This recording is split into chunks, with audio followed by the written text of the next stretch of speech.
artists lived in the Greenwich Village area of New York. Two young women named Sue and Johnsy shared a studio apartment at the top of a 3-story building. Johnsy's real name was Joanna. In November, a cold, unseen stranger came to visit the city. This disease, pneumonia, killed many people. Johnsy lay on her bed, hardly moving. She looked through the small window.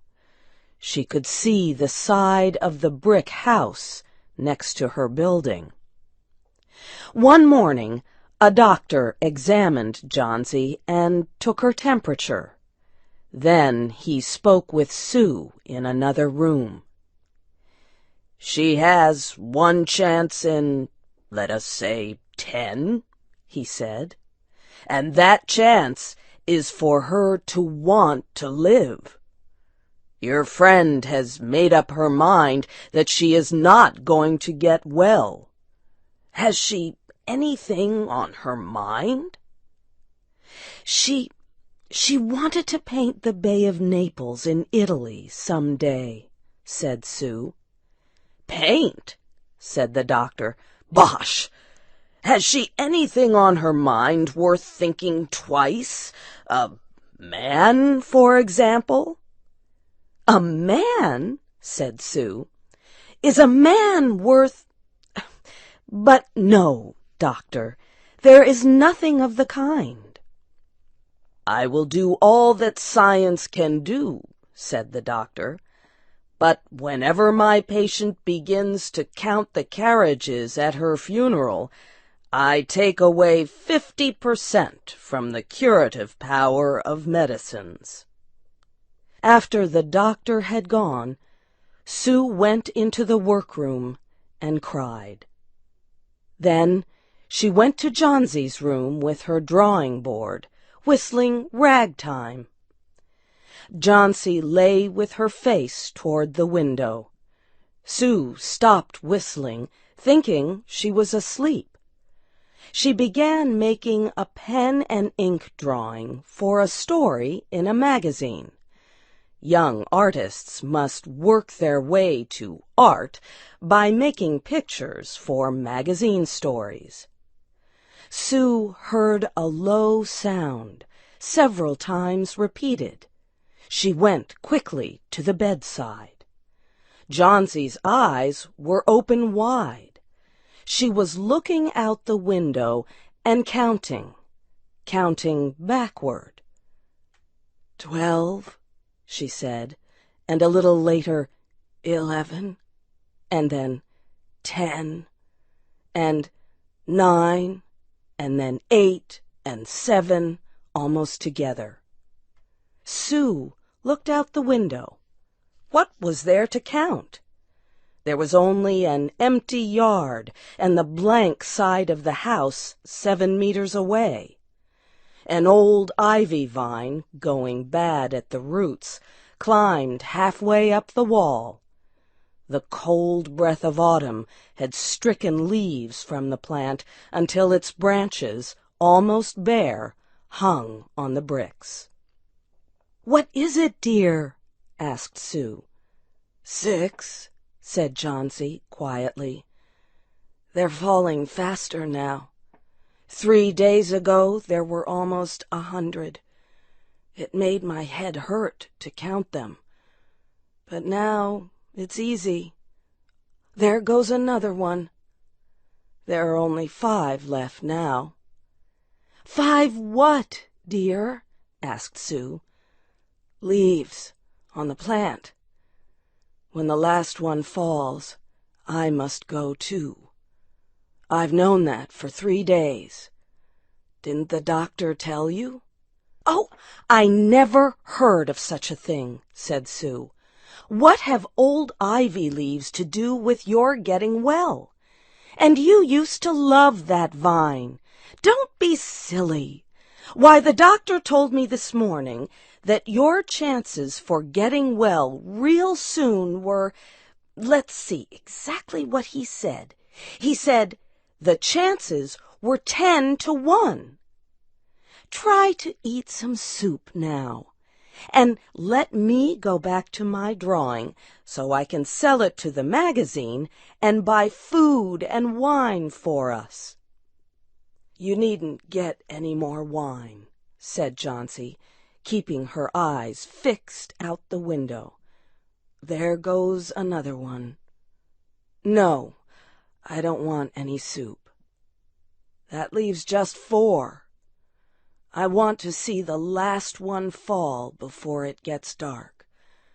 Then I'll go too."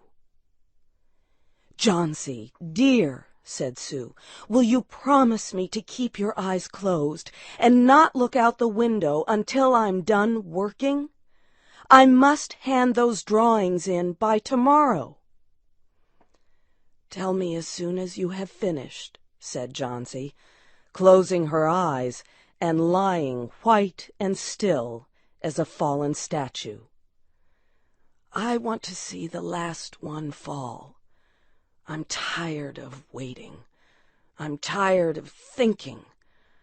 I want to turn loose my hold on everything and go sailing down, down, just like one of those poor, tired leaves." "Try to sleep," said Sue.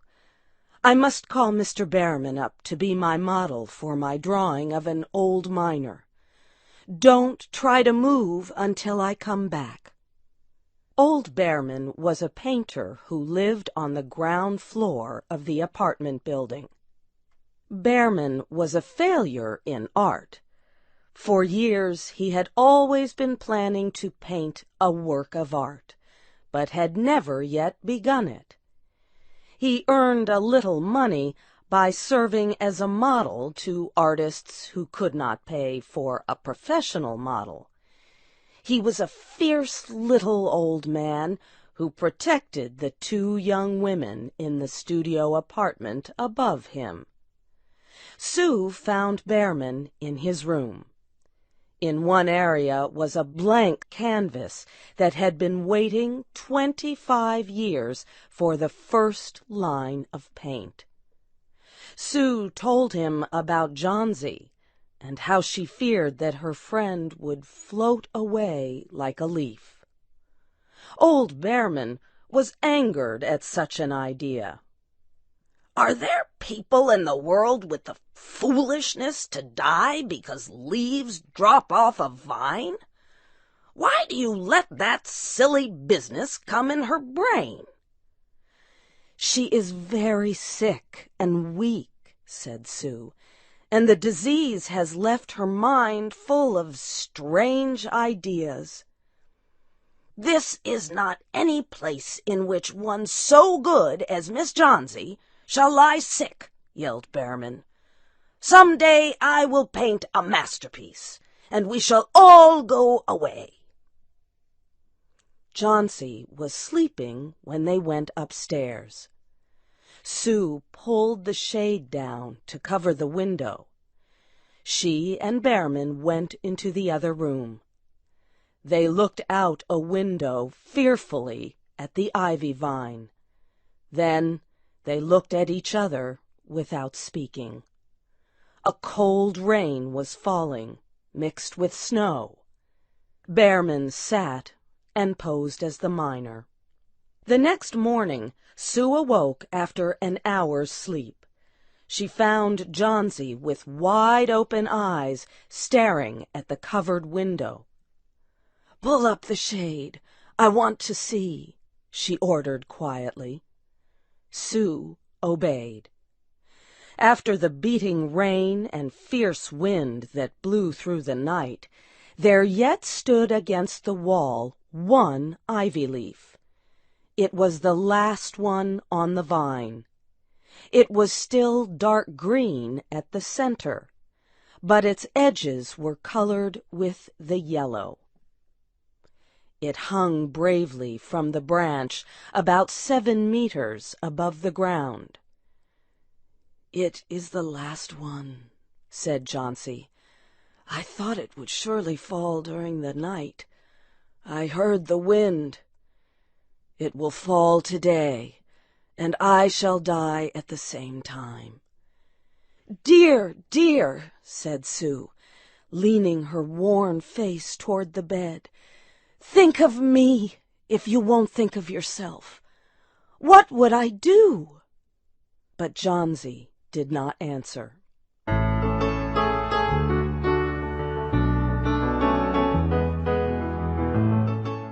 The next morning, when it was light, Johnsy demanded that the window shade be raised. The ivy leaf was still there. Johnsy lay for a long time looking at it. And then she called to Sue, who was preparing chicken soup. "I've been a bad girl," said Johnsy. "Something has made that last leaf stay there to show me how bad I was. It is wrong to want to die. You may bring me a little soup now." An hour later she said, "Some day I hope to paint the Bay of Naples." Later in the day the doctor came, and Sue talked to him in the hallway. "Even chances," said the doctor. "With good care, you'll win. And now I must see another case I have in your building. Behrman, his name is, some kind of an artist, I believe. Pneumonia, too. He is an old, weak man, and his case is severe. There's no hope for him, but he goes to the hospital today to ease his pain." The next day the doctor said to Sue, "She's out of danger. You won. Nutrition and care now. That's all." Later that day, Sue came to the bed where Johnsy lay and put one arm around her.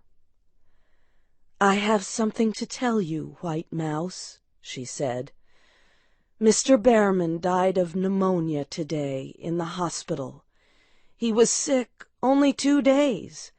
They found him the morning of the first day in his room downstairs, helpless with pain. His shoes and clothing were completely wet and icy cold. They could not imagine where he had been on such a terrible night. And then they found a lantern, still lighted, and they found a ladder that had been moved from its place, and art supplies and a painting board with green and yellow colors mixed on it. And look out the window, dear, at the last ivy leaf on the wall. Didn't you wonder why it never moved when the wind blew? Oh, darling, it is Behrman's masterpiece.